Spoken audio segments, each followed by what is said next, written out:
The Lord be with you. I'm Deacon Keith Fournier. Our first reading is taken from the second book of Kings. The king of Assyria invaded the whole country, and coming to Samaria, laid siege to it for 3 years. In the 9th year of Hoshea, the king of Assyria captured Samaria and deported the Israelites to Assyria. He settled them in Halah on the Habor, a river of Gozan, and in the cities of the Medes. This happened because the Israelites had sinned against Yahweh their God, who had brought them out of Egypt, out of the grip of Pharaoh, the king of Egypt. They worshipped other gods. They followed the practices of the nations which Yahweh had dispossessed for them. And yet, through all the prophets and the seers, Yahweh had given Israel and Judah this warning: turn away from your wicked ways and keep my commandments and my laws in accordance with the entire law which I laid down for your fathers and delivered to them through my servants, the prophets. But they would not listen.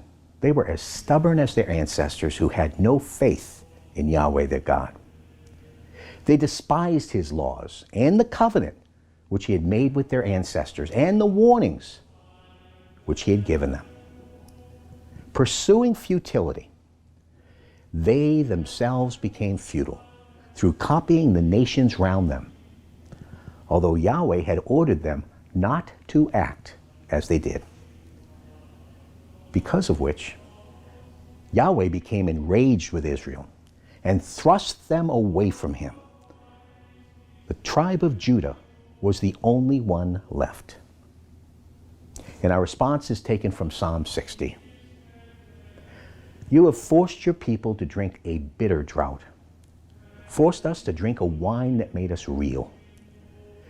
You gave a signal to those who fear you to let them escape out of range of the bow. To rescue those you love, save with your right hand and answer us. With God, we shall do deeds of valor. He will trample down our enemies. In a reading from the Holy Gospel according to St. Matthew, Jesus said, do not judge and you will not be judged, because the judgments you give are the judgments you will get, and the standard you use will be the standard used for you. Why do you observe the splinter in your brother's eye and never notice the great log in your own? And how dare you say to your brother, let me take that splinter out of your eye, when look, there's a great log in your own?